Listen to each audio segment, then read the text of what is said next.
Niining panahon nga ang putling ebanghelyo gihagit sa mga hiwi nga pagtulunan.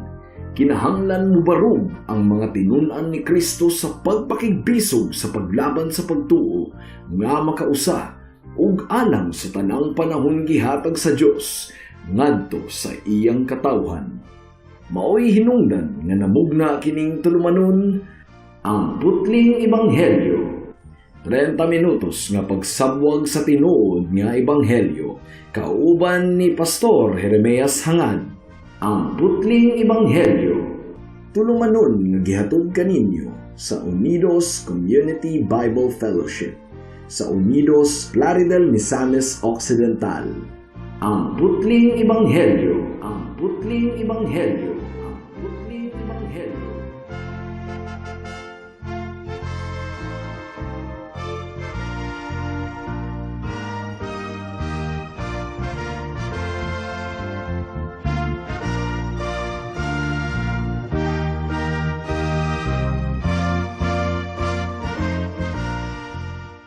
Alang sa pagmamalandong sa pulong sa Ginoo ni ining taknaa atong pag-aablihon once again ang atong Biblia sa Mark chapter 12 verse 35 hangtod sa 37.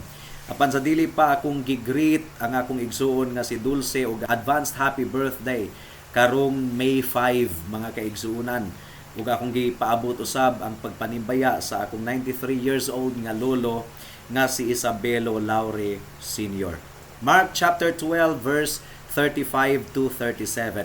Ang giingon dinhi mga kahigalaan. Samtang nagtudlo si Jesus didto sa templo nangutana siya nganong nakaingon man ang mga magtutudlo sa balaod nga ang Mesiyas kaliwat ni David. Si David dinasig sa Espiritu Santo miingon, ang Ginoo miingon sa akong Ginoo, lingkod diri sa akong tuo hangtod nga himuon kong tumbanan mo ang imong mga kaaway.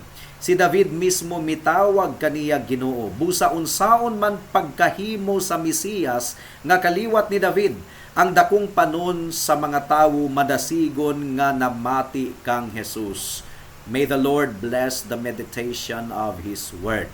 Ang konteksto sa Kapitulo 12 mga kaigsuonan mao gihapon ang pagtudlo ni Kristo sulod didto sa templo ug daghang higayon nga ang mga eskriba ug mga Pariseo ug mga Saduceo miduol kang Hesus aron mangutana og mga bitik nga pangutana aron pakaulawan ang atong Ginoong Hesukristo. Pero baliktad, sila hinuon ang naulawan ug sa miagin nga mga bersikulo mga kaigsuonan nagkatigom ang mga Pariseo ug usa kanila nangutana ug mahinungdanon kaayong pangutana. Verse 28, unsang sugua ang pinakamahinungdanon sa tanan ug ang tubag sa atong Ginoong Hesukristo masam-up sa usa lamang kapulong kining gugma ug kadto nga tubag sa atong Ginoo nagakonclude sa ilang pangutana. Ang giingon sa verse 34, ug wala nagayoy nangahas pagpangutana kaniya kay basig maulawan ra sila.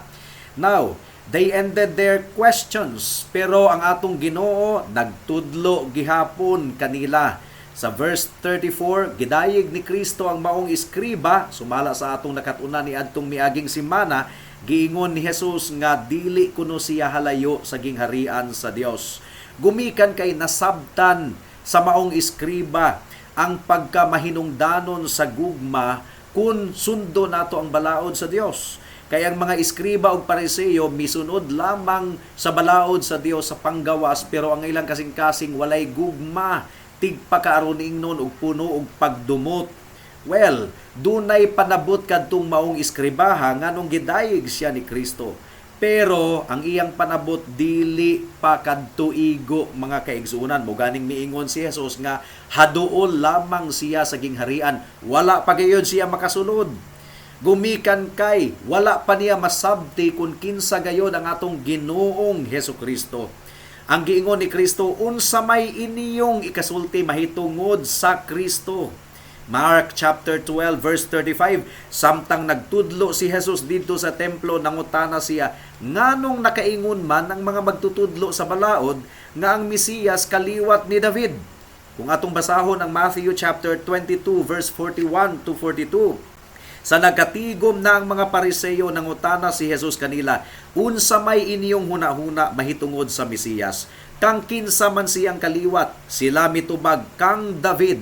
So katong iskribaha, dili layo sa gingharian sa Dios, pero wala pagiyod niya masabti ang pinakaimportanting parte sa gingharian sa Dios. Ang pinakaimportanting parte, ang hari mismo. Kung dunay gingharian, dunay hari. Si Kristo dili lang anak ni David sa kaliwat mga kaigsunan, kundili anak siya sa Dios. Dios siya mismo.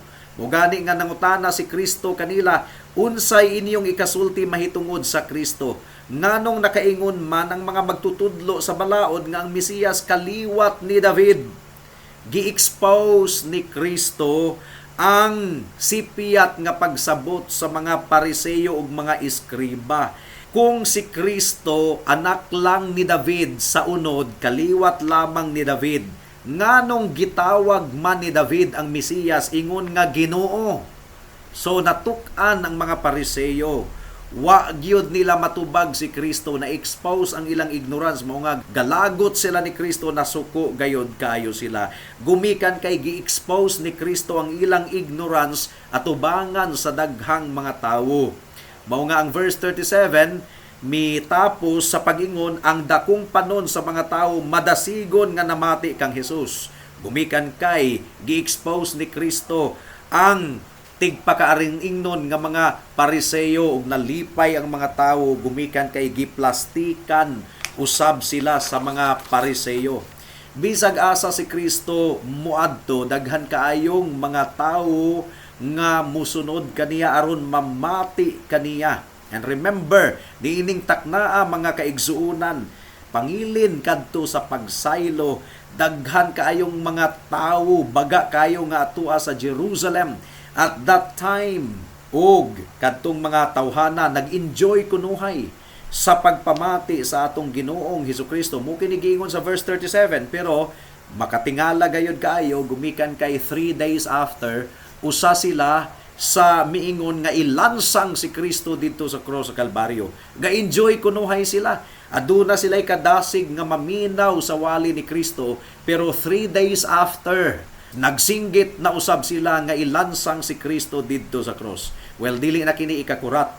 Gumikan kay gidescribe ra niini nga kapitulo ang crowd, ingon nga usa sa tulo ka matang sa tigpaminaw sa pulong sa Ginoo. So mo kini atong pamalandungan niining taknaa, ang tulo ka matang sa tigpaminaw sa pulong sa Ginoo. Una, dunay mga disinterested hearers, walay gana nga tigpaminaw. Ikaduha, adunay mga entertained hearers lamang, nalingaw lamang sila sa pagpaminaw. Ug ikatulo, sincere hearers, sincero nga mga tigpaminaw.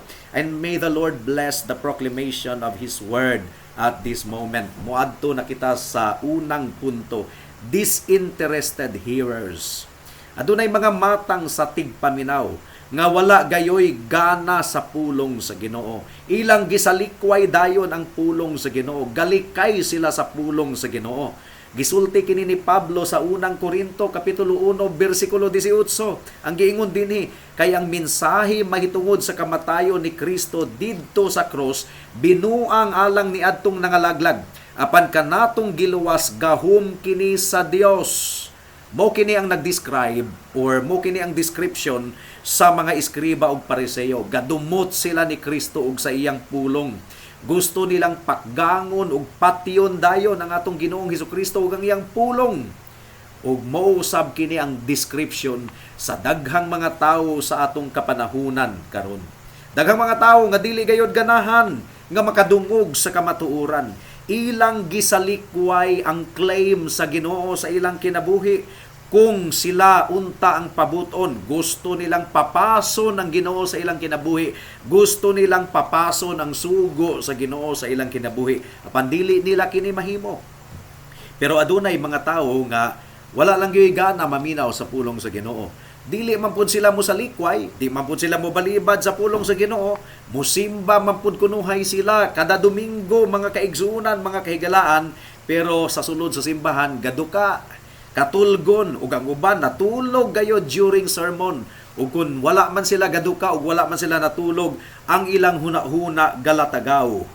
Mo kini ang sumbingay ni Kristo sa Matthew chapter 13 verse 3 to 4. Doon na gayoy mga matang sa tigpaminaw nga ingon ini. Ang giingon dinhi, miingon siya, may usa ka tawo nga miadto sa uma aron pagpugas, sa pagsabod niya sa binhi adunay nahulog sa agianan ug miabot ang mga langgam ug gipanuka kini.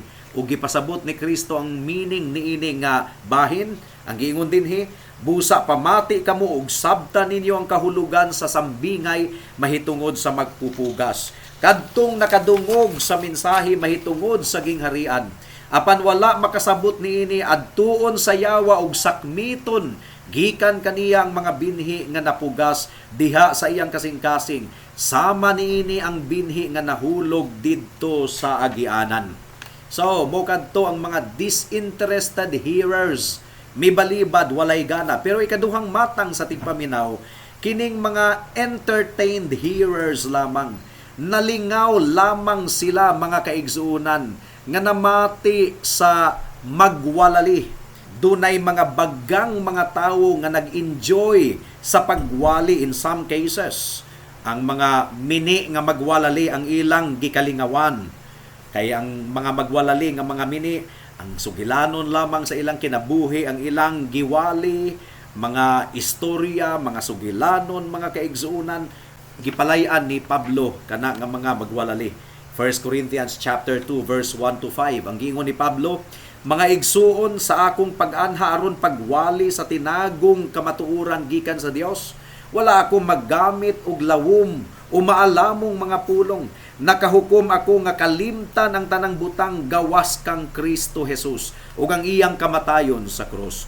Busa sa pag-anha ko kaninyo, huyang ako og nagkurog sa kahadlok. Ang akong pagpanudlo ug pagwali dili pinaagi sa madanihong mga pulong sa tawhanong kaalam, kundili pinaagi sa pagpasundayag sa gahom sa Espiritu sa Dios, aron ang inyong pagtuo dili mag-agad diha sa kaalam sa tawo, kundili sa gahom sa Dios.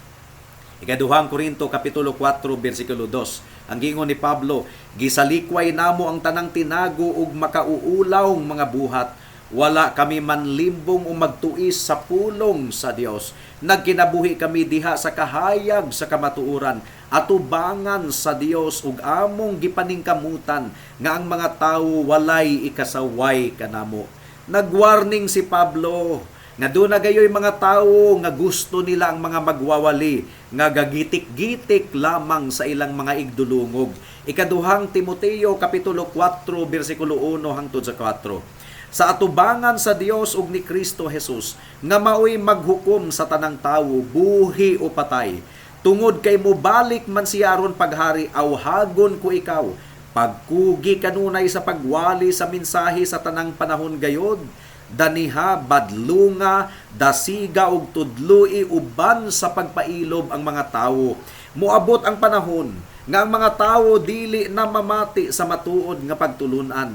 Ang ila na hinuong gusto mauna lang ang ilang sundon ug magtawag sila daghang mga magtutudlo nga magsulti kanila sa buot nilang madungog. Dili na sila mamati sa kamatuoran kundili sa mga tinumo-tumo nga mga sugilanon. Ug daghang mga tawo nga gusto nila ang mga pastor nga komedyante nga wala nay gibuhat kundi gapasiaw sa ilang wali. That's not biblical preaching, mga kaigsuunan. In some cases, doon na po yung mga tao nga nag-enjoy og tinuod nga mga preaching. Gumikan kay nalingaw lang sila nga mutanaw sa usa ka pastor o magwawali nga maayo kayong mupasabot sa pulong sa Ginoo. Nakadayig imbis nga maghinulsol sila sa ilang sala, maghinuklog ilang amguhan ang pulong sa Ginoo, ang ilang concentration maayo gayon kay muwali ng pastora. Didto na hinuon sila nag-concentrate sa pastor imbis nga sa pulong nga giwali. Wala sila ipakabana sa pagsunod sa pulong sa Ginoo. Nalingaw ra sila sa preacher nga nindot kunuhay muwali sa pulong sa Ginoo. Matthew chapter 13 verse 20 to 21. ang binhi nga nahulog sa yutang batuon, sama sa mga tawo nga malipayong midawat sa mensahe sa pagkadungog nila niini, apan wala kini makagamot diha kanila, busa dili sila mulahutay sa pag-abot sa mga kalisdanan ug mga paglutos tungod sa mensahe, mubiya dayon sila. Wala kagamot ang pulong kay nalingaw raman sila sa kanindot kay muwali ug kamaayo kayong muwali sa preacher. Daghang mga tigpaminaw nga ingon ni ana. Ug mao kini ga-describe sa mga tawo nga gapalibot sa atong Ginoong Hesukristo at that time. Nalingaw sila sa pagpaminaw ni Kristo, gumikan kay maayong muwali ang atong Ginoo. Dunay confidence, dunay autoridad ang atong Dios sa iyang pagwali, ug nalingaw usab sila nga pakaulawan or gi-expose ni Kristo ang mga mini nga magtutudlo nga mga iskriba ug pariseyo. Mao nga nalingaw kayo sila, pero ang ilang kasing-kasing wala na bag-o mga kaigsuunan. Nagpabilin ang ilang konsensya nga gahi, nasamaran temporarily, pero human nilang madunggan ang wali, murarag walay nahitabo ba? Ug mo kini ang naga-describe kang Haring Herodes nga nag-enjoy sa pagwali ni Juan Bautista, although dunay kahadlok pud sa iyang kasing-kasing. Ang giingon sa Mark chapter 6 verse 20, nahadlok si Herodes kang Juan kay nasayod man siya nga si Juan maayo ug balaan nga tawo, busa gipanalipdan niya si Juan. Bisan tuod masamok ang hunahuna ni Herodes, inigkabati niya sa tanan nga isulti ni Juan, mamati gihapon siya kaniya. Unsa may giingon ni Kristo, gikutlo ni Jesus ang book of Isaiah sa Matthew chapter 13 verse 14 to 15. Ang giingon dinhi, busa natuman ang panagna ni Isaias, nakakita kamo ug nakadungog apan nagpakabuta-bungol lang kamo. Kay kining mga tawhana gahig ulo, gisampungan nila ang ilang mga dalunggan ug gipiyong ang ilang mga mata. Kay dili sila buot makakita ug dili buot makadungog, kay tingali uniyag makasabot sila ug mubalik kanako ug sila akong ayuhon, nag-ingon ang Dios. Now, dunay pasidaan si Santiago sa James chapter 1 verse 22 to 24. Kining mga tawo nga naminaw sa pulong sa Ginoo pero wala na bag-ong kinabuhi. Ayaw limbungi ang inyong kaugalingon pinaagi sa pagpamati lamang sa pulong sa Dios. Hinuon tumana kini, ang mamati sa iyang pulong apan dili magtuman niini, mahisama sa usa ka tawo nga manamin ug makakita sa iyang tinuod nga hitsura. Makasudong siya sa iyang kaugalingon apan inigpahawa na niya, malimot lang dayon siya sa iyang hitsura. Mao kini nahitabo sa bagang mga panon sa katawhan nga naminaw sa wali ni Kristo. Wala gayud nila makita ang kamatuoran nga si Kristo ang manluluwas, ang Dios ang hari. And many of these people kabahin sa bagang katawhan nga misinggit, ilansang siya sa krus. Ilansang siya sa krus. Sumala sa nahasulat sa Mark chapter 15 verse 11 to 15. Hinaot nga dili kita ingon ana nga matang sa tigpaminaw mga higala. Ikatulong matang, mo kini nindot, mo kini insakto, o hinaot nga ingon ini kita. May mga tawo nga sincero nga naminaw sa pulong sa Ginoo. Nag-enjoy sila or nalipay sila sa pulong sa Ginoo, gumikan kay buot nila kining sundon. Salmo 119 verse 9. Ang giingon dinhi, unsay buhaton sa usa ka batan-on aron magmaputli ang iyang kinabuhi, pinaagi sa pagtuman sa imong mga sugo. Gusto nilang maminaw sa pulong sa Ginoo aron ila kining matuman. Aduna sila'y gana alang sa pulong sa Dios. Ang Kristohanong kinabuhi, it's all about appetites. Kung gibag-o sa Ginoo ang atong kinabuhi, nausab na pod ang atong panilaw, mga kaigsuunan. Nausab na pod ang atong appetite. Ganahan na kita nga maminaw sa pulong sa Ginoo ug musunod niini ug i-apply kini sa atong kinabuhi. Atong giandam ang tibuok semana alang sa pagsimba sa adlawng Domingo. Sabado pa lang, wala na kita gabilar. Nangandam na kita sa mga dadunon sa simbahan. atong giandam ang atong kasing-kasing, nagampo kita sa Ginoo nga hinaot nga mulihok ang Ginoo sa adlawng Domingo sa panimbahon. Gikondisyon nato ang atong hunahuna nga sa adlawng Domingo ang pulong sa Ginoo igabat-bat ug ato kining paminawon nga adunay eagerness ug simbahon nato ang Ginoo sa tinuoray gayod.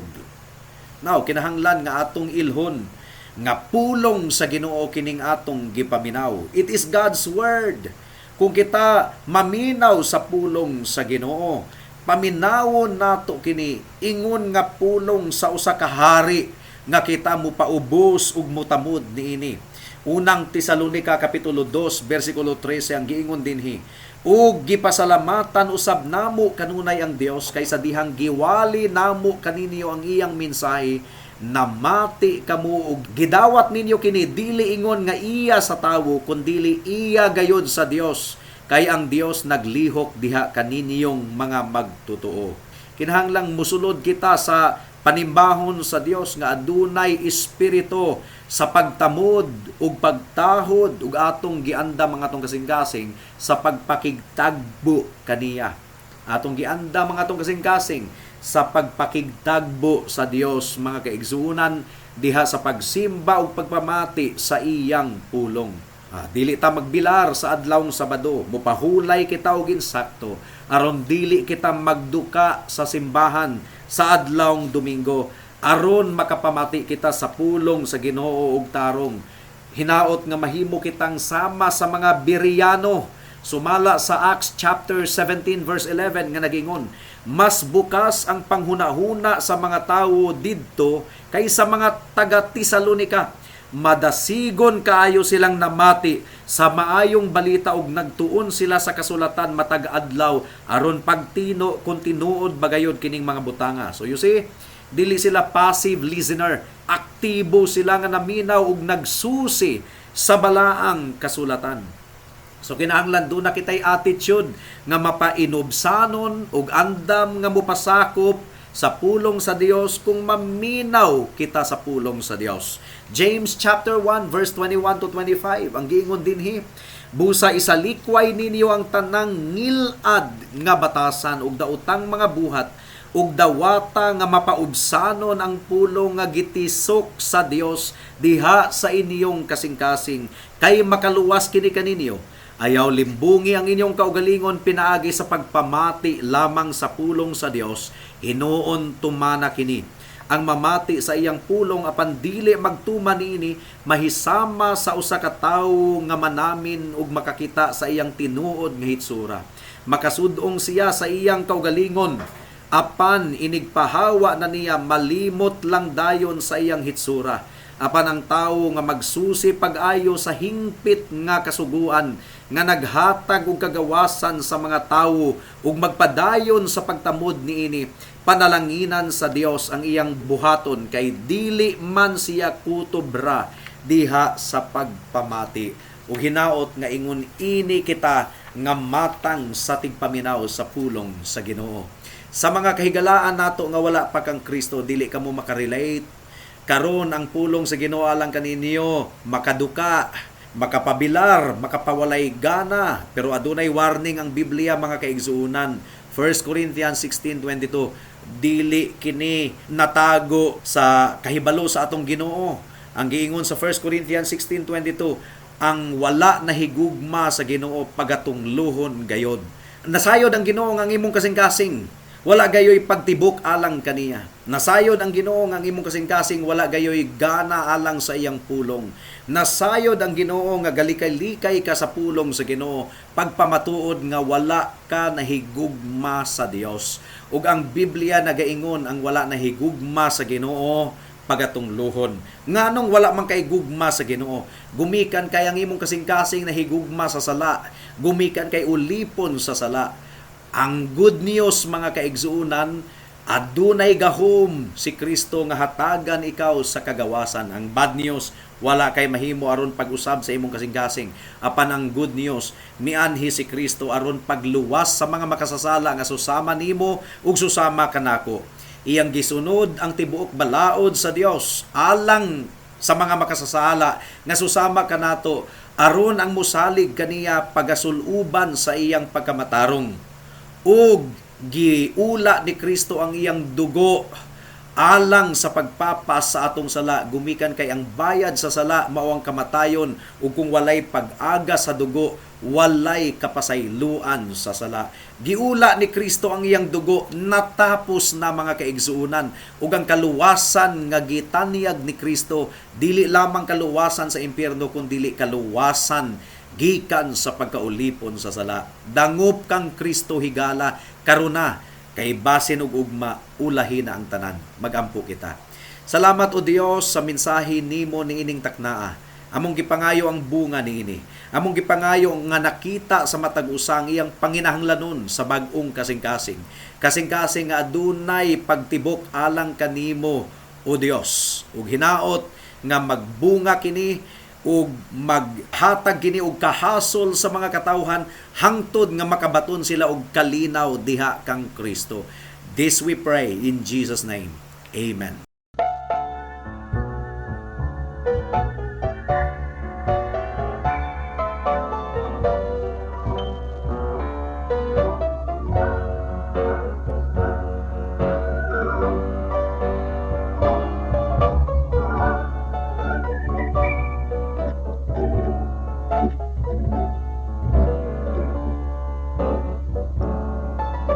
When on the cross of Calvary, the Lord was crucified. The mob stood round about him and mocked until he died. Two thieves were nailed beside him to share the agony.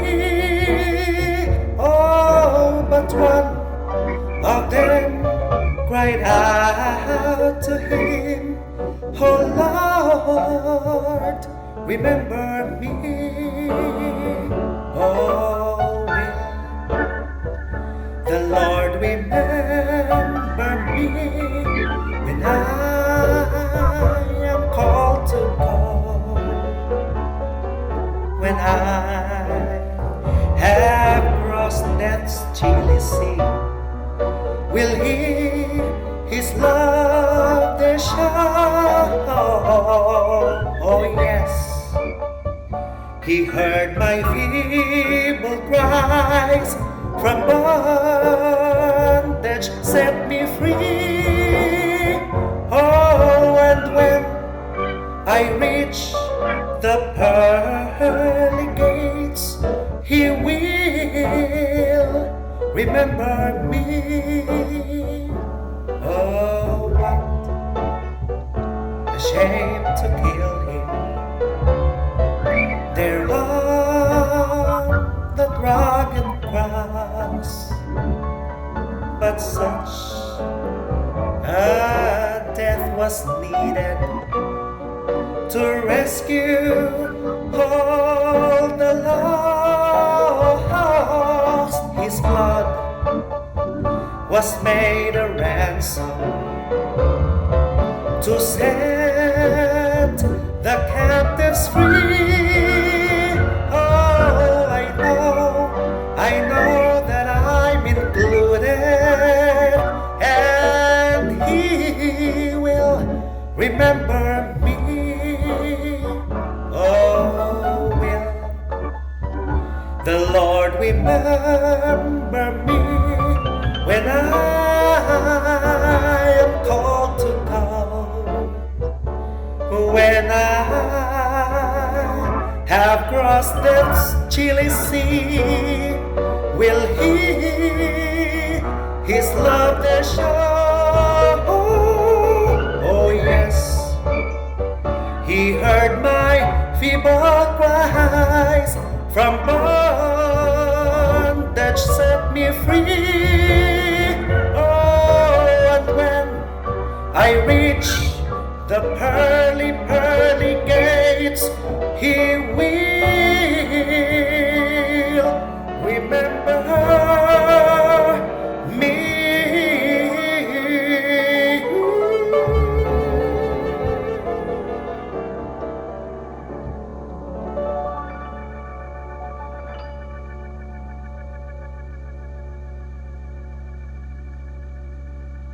Alang sa dugang nga mga pangutana, mahimong mo text kang Pastor Jeremias hangad sa 0935 744 3030.